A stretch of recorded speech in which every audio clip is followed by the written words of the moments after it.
നല്ല gel like ടെക്സ്ചറാണ്. ഇത് ഓൾമോസ്റ്റ് നിങ്ങൾക്ക് ഇത് കാണാൻ പറ്റുമോ അറിയില്ല, തീരാറായി. ഞാനിപ്പോൾ നല്ല സ്കിന്നൊക്കെ സോഫ്റ്റായി അടിപൊളിയായിട്ടാണ് സ്കിൻ ഇരിക്കുന്നത്. ഹായ് ഓൾ, ഇന്ന് എൻ്റെ ഒരുപാട് ഫേവറേറ്റ് ആയിട്ടുള്ള ബോഡി ഷോപ്പ് ഷവർ ജെല്ലിൻ്റെ റിവ്യൂ ആയിട്ടാണ് ഞാൻ വന്നേക്കുന്നത്. എൻ്റെ കയ്യിൽ ഇപ്പോൾ 2 ബോട്ടിൽസ് ഉണ്ട്. ഒന്ന് സ്ട്രോബെറി സെൻറ്റിൻ്റെ ഷവർ ജെല്ലും പിന്നെ ബ്രിട്ടീഷ് റോസിൻ്റെ ഷവർ ജെല്ലും. അപ്പോൾ ഈ 2 ബോഡി വാഷിൻ്റെ കമ്പാരിസൺ ആണ് ഇന്ന് പറയാൻ പോകുന്നത്. സാധാരണ സോപ്പ് യൂസ് ചെയ്യുമ്പോൾ കുറച്ച് ഹാർഷ് ആവും, നല്ല സ്കിന്നൊക്കെ സോഫ്റ്റായി അടിപൊളിയായിട്ടാണ് സ്കിൻ ഇരിക്കുന്നത്. ഈ ബോഡി വാഷ് ബ്രിട്ടീഷ് റോസ് എന്ന് പറഞ്ഞ ബോഡി വാഷ് ഞാൻ കുറേ നാളായിട്ട് യൂസ് ചെയ്തുകൊണ്ടിരുന്നത്. ആക്ച്വലി ഒരു ഓൾമോസ്റ്റ് 2 years ആയി. ഇടയ്ക്കിടയ്ക്ക് ഞാൻ മാറ്റുന്നുണ്ടായിരുന്നു. ഇടയ്ക്ക് ഞാൻ ഉപയോഗിക്കുന്ന ഡവ് സോപ്പ് യൂസ് ചെയ്യുന്നുണ്ടായിരുന്നു. ബട്ട് ഇത് കൂടുതലും ഞാൻ ഡിസ്കൗണ്ട് വരുന്ന സമയത്തായിരുന്നു മേടിച്ചുകൊണ്ടിരുന്നത്. ഇത് അത്രയ്ക്ക് നല്ല അടിപൊളിയായിട്ടുള്ള ബോഡി വാഷ്. ഞാൻ കുറേ ബോഡി വാഷസ് വേറെ യൂസ് ചെയ്തിട്ടുണ്ടെങ്കിലും ഇത്രയും നല്ല ഒരു ബോഡി വാഷ് വേറെ എനിക്ക് തോന്നിയിട്ടില്ല. വേറെ ബോഡി വാഷിൽ എനിക്ക് ഫീൽ ചെയ്തിട്ടില്ല. അത്ര നല്ല ഒരു എന്താ പറയുക സ്മെല്ലാണ്. അത്ര ഒരു റോസിൻ്റെ ഒരു നല്ലൊരു സ്മെല്ലാണ്, മൈൽഡായിട്ടുള്ള ഒരു ഫ്ലോറലായിട്ടുള്ള ഒരു സ്മെല്ലാണ് ഇതിലുള്ളത്. പിന്നെ എനിക്ക് ഇത് യൂസ് ചെയ്തിട്ട് നല്ല റിസൾട്ടാണ് കിട്ടിയിട്ടുള്ളത്. ബോഡിയൊക്കെ നല്ല സ്കിന്നൊക്കെ നല്ല സോഫ്റ്റായി. സാധാരണ സോപ്പ് യൂസ് ചെയ്യുമ്പോൾ കുറച്ച് ഹാർഷ് ആവും. നല്ല ജെൽ ലൈക്ക് ടെക്സ്ചറാണ്, light weight and gel like ടെക്സ്ചറാണ്. ഇത് റോസിൻ്റെ ബോഡി വാഷാണ് ഞാൻ യൂസ് ചെയ്തുകൊണ്ടിരുന്നത്. ഇത് ഓൾമോസ്റ്റ് നിങ്ങൾക്ക് ഇത് കാണാൻ പറ്റുമോ അറിയില്ല, തീരാറായി. ഞാനിപ്പോൾ വെള്ളം ഒഴിച്ച് മിക്സ് ചെയ്ത് വെച്ചേക്കാണ്. എനിക്കിത് തീർക്കാൻ തോന്നുന്നില്ല, അത്രയ്ക്ക് നല്ല ബോഡി വാഷാണിത്. അതുപോലെ തന്നെ ഈ സ്ട്രോബെറിയുടെ ബോഡി വാഷും അടിപൊളിയാണ്. ഇതുപോലെ തന്നെ അടിപൊളിയാണ്. ബട്ട് സ്മെല്ലിൽ വ്യത്യാസം ഉണ്ടെന്നേ ഉള്ളൂ. എനിക്ക് കൂടുതൽ യൂസ് ചെയ്തിട്ട് ബെസ്റ്റ് എനിക്ക് തോന്നിയത് ബ്രിട്ടീഷ് റോസിൻ്റെ ബോഡി വാഷാണ്. പിന്നെ ഇത് സ്ട്രോബെറി ബോഡി വാഷിൻ്റെ പ്രത്യേകത എന്താ വെച്ചാൽ എനിക്ക് ഇതിൻ്റെ സ്മെൽ വൈസ് നോക്കുവാണെങ്കിൽ എനിക്ക് ഏറ്റവും കൂടുതൽ ഇഷ്ടപ്പെട്ട സ്ട്രോബെറിയുടെ ബോഡി വാഷ്. ബിക്കോസ് അത്രയ്ക്ക് നല്ല സ്വീറ്റ് ഒരു മുട്ടായിയുടെ ഒക്കെ ഒരു സ്വീറ്റ് സ്മെല്ലാണ് ഇതിലുള്ളത്. സ്ട്രോബെറിയുടെ നല്ലൊരു സ്വീറ്റ് സ്മെല്ലാണ് ഇതിലുള്ളത്. ഈ ബോട്ടിൽ ഈ ബ്രിട്ടീഷ് റോസിൻ്റെ ഓൾമോസ്റ്റ് തീരാറായപ്പോൾ തന്നെ നിങ്ങൾക്ക് മനസ്സിലായി കാണുള്ളൂ, അത്രയ്ക്ക് നല്ല റിസൾട്ടാണ് എനിക്ക് തന്നെ. അത്രയ്ക്ക് എൻ്റെ ഫേവറേറ്റ് ആയിരുന്നു ഈ ബ്രിട്ടീഷ് റോസിൻ്റെ. ആദ്യം തന്നെ 2ൻ്റെ ഫ്രാഗ്രൻസിനെ കുറിച്ച് പറയാം. ബ്രിട്ടീഷ് റോസ് നല്ല റോസിൻ്റെ നല്ല ഫ്ലോറലായിട്ടുള്ള ഒരു ഫ്രാഗ്രൻസ് ആണ്, സ്മെല്ലാണ്. അതുപോലെ സ്ട്രോബെറി ബോഡി വാഷിൻ്റെ ആണെങ്കിൽ അത് ഞാൻ നേരത്തെ പറഞ്ഞ പോലെ സ്വീറ്റ് നല്ല ഒരു ക്യാൻഡിയുടെ ഒക്കെ അങ്ങനത്തെ ഒരു മുട്ടായിയുടെ ഒക്കെ നല്ലൊരു സ്വീറ്റ് സ്മെല്ലാണ് ഇതിലുള്ളത്.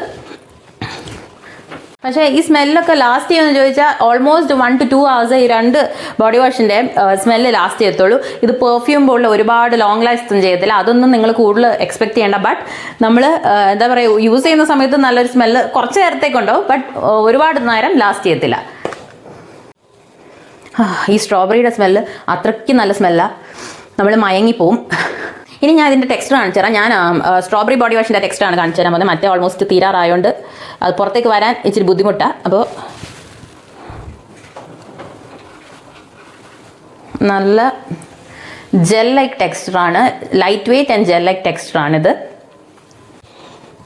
ആക്ച്വലി ഈ സ്ട്രോബെറിയുടെ സ്മെല്ല് കിട്ടുമ്പോൾ തന്നെ എനിക്ക് അത് നക്കി തിന്നാൻ തോന്നും. അത്രയ്ക്ക് നല്ല ഒരു സ്മെല്ലാണ് സ്ട്രോബെറി. ബ്രിട്ടീഷ് റോസ് നല്ലതല്ല, ബട്ട് ഇതാണ് കുറച്ച് കൂടുതൽ എനിക്ക് സ്മെൽ വൈസ് ഇഷ്ടപ്പെട്ടത്.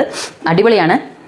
പിന്നെ ഈ ബോഡി വാഷ് എല്ലാ സ്കിൻ ടൈപ്സിനും യൂസ് ചെയ്യാൻ പറ്റും, ഏത് സ്കിൻ ആണെങ്കിലും പ്രശ്നമില്ല. പിന്നെ ഞാൻ ഇതിൻ്റെ ഇൻഗ്രീഡിയൻസിനെ കുറിച്ച് പറയാം. സ്ട്രോബെറിയും ബ്രിട്ടീഷ് റോസും 2ൻ്റെ പറയാം ഞാൻ.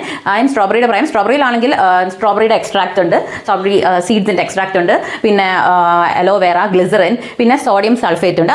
അതുപോലെ തന്നെ ബ്രിട്ടീഷ് റോസിലും സെയിം ഇൻഗ്രീഡിയൻസ് തന്നെയാണുള്ളത്. ആകെയുള്ള വ്യത്യാസം അതിൽ റോസിൻ്റെ എക്സ്ട്രാക്റ്റ് ഉണ്ട്, അത്രയേ ഉള്ളൂ. പിന്നെ അലോവേറ നമ്മുടെ സ്കിൻ്റെ റെഡ്നെസ്സും ഇച്ചിനെസ്സൊക്കെ മാറ്റി സ്കിന്നൊക്കെ റിപ്പയർ ചെയ്യും. നമ്മൾ പിമ്പിൾ ആക്നി പ്രോൺ സ്കിന്നൊക്കെ മാറ്റും, അതാണ് അതിൻ്റെ പ്രത്യേകത. പിന്നെ ഇതിലുള്ള സോഡിയം സൾഫേറ്റ് അത് ആക്ച്വലി ഇത് പാരബൻ ഫ്രീ സൾഫേറ്റ് ഫ്രീ അല്ല. അത് അങ്ങനെ ഒരു പ്രശ്നമുണ്ട്. അപ്പോൾ നിങ്ങൾ paraben free sulphate free body washes നോക്കുവാണെങ്കിൽ ഇത് നിങ്ങൾ യൂസ് ചെയ്യാതിരിക്കുന്നതാണ് നല്ലത്. ബിക്കോസ് ഇതിൽ സോഡിയം സൾഫേറ്റ് ഉണ്ട്. സോഡിയം സൾഫേറ്റ് നിങ്ങൾക്ക് എല്ലാവർക്കും അറിയുന്നവർ അതൊരു കെമിക്കലാണ്. അപ്പോൾ അത് യൂസ് ചെയ്യാൻ താല്പര്യമില്ലാത്തവർക്ക് ഇത് നല്ലതായിരിക്കില്ല. ഇനി ഞാൻ ഈ ബോഡി വാഷിൻ്റെ അഡ്വാൻറ്റേജസും ഡിസഡ്വാൻറ്റേജസിനെ കുറിച്ച് പറയാം. അഡ്വാൻറ്റേജസ് നമ്മുടെ സ്കിൻ നല്ല സോഫ്റ്റ് പ്ലംപി, പിന്നെ ഡ്രൈനെസ് ഒക്കെ മാറ്റി ഹൈഡ്രേറ്റഡ് ആക്കും, മോയ്സ്ചറൈസ്ഡ് ആക്കും. അതുപോലെ ഇതിൻ്റെ ഡിസഡ്വാൻറ്റേജിനെ കുറിച്ച് പറയുകയാണെങ്കിൽ ഇത് ലോങ് ലാസ്റ്റിംഗ് അല്ല, മാക്സിമം 1 to 2 hours ലാസ്റ്റ് ചെയ്യുള്ളൂ. പിന്നെ ഈ സ്ട്രോബെറിയുടെ ബോഡി വാഷിന് കാര്യത്തിൽ എനിക്കൊരു സംശയമുണ്ട്. ബിക്കോസ് എൻ്റെ കയ്യിൽ നിന്ന് ഈ സ്മെല്ല് പോയില്ല ഇത്രയും നേരമായിട്ട് ഞാൻ കയ്യിലെടുത്തിട്ട്. അതുകൊണ്ട് ഇത് ഞാൻ യൂസ് ചെയ്യാൻ തുടങ്ങിയിട്ട് കുറച്ച് ദിവസങ്ങളെ ആയിട്ടുള്ള, അത് യൂസ് ചെയ്തിട്ട് അതിൻ്റെ റിവ്യൂ വേറെ പറയുന്നതായിരിക്കും. ഓക്കെ, അല്ലാതെ ഓവറോൾ റിവ്യൂ പറയുകയാണെങ്കിൽ ഇത് ഒട്ടും ലോങ് ലാസ്റ്റിംഗ് അല്ല. പിന്നെ ഇത് കുറച്ച് എക്സ്പെൻസീവ് സൈഡാണ്. ഞാൻ ഓഫറും ഡിസ്കൗണ്ട് ഒക്കെ വരും, നൈക്കിയിൽ ഡിസ്കൗണ്ട് വരുമ്പോഴാണ്, ഡിസ്കൗണ്ട് സെയിലൊക്കെ വരുന്ന സമയത്താണ് ഇത് പർച്ചേസ് ചെയ്യുന്നത്. അപ്പോൾ നിങ്ങൾ ആ സമയത്ത് മാക്സിമം പർച്ചേസ് ചെയ്യാൻ നോക്കുക. ഇതിൻ്റെ ഒറിജിനൽ പ്രൈസ് 500 rupees ആണ്. ബട്ട് എനിക്ക് ഡിസ്കൗണ്ടിൽ 300 സംതിങ് അങ്ങനെ കിട്ടിയായിരുന്നു. അപ്പോൾ ഇതിൻ്റെ അകത്തുള്ള ഇൻഗ്രീഡിയൻസ് ഗ്ലിസറിൻ പ്രത്യേകിച്ച് നമ്മുടെ സ്കിൻ ഹൈഡ്രേറ്റ് ചെയ്യും, മോയ്സ്ചറൈസ് ആവും.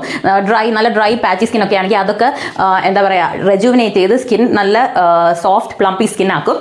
പിന്നെ അലോവേറയുടെ കാര്യം നിങ്ങൾക്കറിയാം. അലോവേറ നമ്മുടെ സ്കിൻ ഇച്ചി അങ്ങനത്തെ സ്കിൻ ഇച്ചി റെഡ് ആയിട്ടുള്ള റെഡ്നെസ് ഒക്കെ സൂത്ത് ചെയ്ത് അതൊക്കെ റിക്കവർ ചെയ്യും. പിന്നെ ഇതിൽ ഞാൻ നേരത്തെ പറഞ്ഞ പോലെ ഒരു ഡിസ്അഡ്വാൻറ്റേജും കൂടെ ഉണ്ട്. അത് വലിയൊരു കുഴപ്പമാണ്. സോഡിയം സൾഫേറ്റ് ഉണ്ട്, അതൊരു കെമിക്കലാണ്. അത് അത്ര നല്ലതല്ല കെമിക്കൽ. പിന്നെ ഞാൻ ടെക്സ്ചറിനെ കുറിച്ച് പറഞ്ഞപ്പോൾ ഒരു കാര്യം പറയാൻ വിട്ടു. ഇത് നല്ലോണം പതയുന്ന ടൈപ്പാണോ ചോദിച്ചാൽ അത്ര പതയുന്ന നമ്മുടെ സാധാരണ സോപ്സ് ഒക്കെ എല്ലാം നല്ലോണം പതയുമല്ലോ. ഇതങ്ങനെയല്ല, നമ്മൾ അത്രയ്ക്ക് നന്നായിട്ട് പതയില്ല. നന്നായിട്ട് പതയുന്നത് കുറഞ്ഞ നന്നായിട്ട് പതയാത്ത സോപ്പുകളാണ് ഏറ്റവും നല്ല മൈൽഡ് ആൻഡ് ജെന്റിൽ സോപ്പും അല്ലെങ്കിൽ ബോഡി വാഷ്. ഇത് ഇപ്പോൾ ഫേസ് വാഷ് ആണെങ്കിലും ഒട്ടും അധികം പതയാത്ത ടൈപ്പ് ആണെങ്കിലാണ് അത് നല്ല ജെന്റിൽ ഫേസ് വാഷ് ആണ് പറയാൻ പറ്റുക. ഇത് നല്ല ജെന്റിലാണ്, സ്കിന്നിൽ നല്ല ജെന്റിലാണ്. അത് ഞാൻ പറയാൻ മറന്നു അഡ്വാൻറ്റേജസിൻ്റെ കാര്യത്തിൽ. അപ്പോൾ ഇത് ഒട്ടും നമുക്ക് ക്വാണ്ടിറ്റി എടുക്കുമ്പോൾ വളരെ കുറച്ച് ക്വാണ്ടിറ്റി എടുത്താൽ മതി. നല്ലോണം നമുക്ക് എല്ലായിടത്തും അപ്ലൈ ചെയ്യാൻ പറ്റും. ഇത് ഓൾമോസ്റ്റ് 1 month ലാസ്റ്റിംഗ്. സൂക്ഷിച്ച് ഉപയോഗിച്ചാൽ കുറച്ച് ക്വാണ്ടിറ്റി എടുത്ത് ഉപയോഗിച്ചാൽ മാക്സിമം 1 മാസം നമുക്ക് നിൽക്കാൻ പറ്റും. അപ്പോൾ അവസാനമായിട്ട് എനിക്ക് പറയാനുള്ളത് ഇതിൻ്റെ ബെനിഫിറ്റ് നിങ്ങൾ ചോദിക്കുവാണെങ്കിൽ ഇത് നമ്മുടെ സ്കിൻ നല്ല gentle soft plumpy hydrated moisturised ആക്കും. അതാണ് ഇതിൻ്റെ ഗുണം. പിന്നെ ബാക്കിയുള്ള ബോഡി വാഷസ് വെച്ച് കമ്പയർ ചെയ്ത് നോക്കുകയാണെങ്കിൽ ഇത് എക്സ്പെൻസീവ് ആണ്, ഇച്ചിരി എക്സ്പെൻസീവ് സൈഡിലാണ്. ബട്ട് ഇത് ബെസ്റ്റാണ്. നമ്മുടെ സ്കിൻ നല്ല എനിക്ക് എൻ്റെ പ്രത്യേകിച്ച് നമ്മുടെ ഡ്രൈ ആൻഡ് പാച്ചി സ്കിന്നൊക്കെ മാറ്റി നല്ല എന്താ പറയുക സോഫ്റ്റ് ആൻഡ് പ്ലംപി സ്കിൻ ആക്കും. അപ്പോൾ എനിക്ക് ഇതിനെക്കുറിച്ച് അവസാനമായിട്ട് പറയാനുള്ളത് നിങ്ങളിപ്പോൾ നല്ല സ്വീറ്റ് നല്ല ഒരു ക്യാൻഡി ടൈപ്പ് അങ്ങനത്തെ നല്ല സ്മെൽ വൈസ് നോക്കുവാണെങ്കിൽ സ്ട്രോബെറിയുടെ ബോഡി ഷോപ്പിൻ്റെ സ്ട്രോബെറി ബോഡി വാഷ് ചൂസ് ചെയ്യുന്നതായിരിക്കും നല്ലത്. അല്ലാതെ നിങ്ങളിപ്പോൾ നല്ല ഫ്ലോറൽ റോസിൻ്റെ സ്മെല്ലൊക്കെ ഒരുപാട് ഇഷ്ടപ്പെടുന്ന ആളാണെങ്കിൽ കുറച്ച് royal premium type body wash നോക്കുവാണെങ്കിൽ ബ്രിട്ടീഷ് റോസ് നിങ്ങൾ യൂസ് ചെയ്യുന്നതായിരിക്കും നല്ലത്. അപ്പോൾ നിങ്ങൾ ഈ ബോഡി വാഷ് നേരത്തെ യൂസ് ചെയ്ത് എക്സ്പീരിയൻസ് ഉണ്ടെങ്കിൽ താഴെ കമൻറ്റ് ചെയ്യുക. ഇതിൽ അപ്പോൾ വീഡിയോ ഇഷ്ടമായെങ്കിൽ ലൈക്ക് ചെയ്യുക, കമൻറ്റ് ചെയ്യുക, സബ്സ്ക്രൈബ് ചെയ്യുക. ഏതാണ് നിങ്ങൾക്ക് ഇഷ്ടപ്പെട്ടതെന്ന് നിങ്ങളുടെ ഫേവറേറ്റ് ഏതാണെന്ന് കമൻറ്റ് ചെയ്യുക. അപ്പോൾ അടുത്ത വീഡിയോ വരുന്നവരെ എല്ലാവർക്കും ബൈ.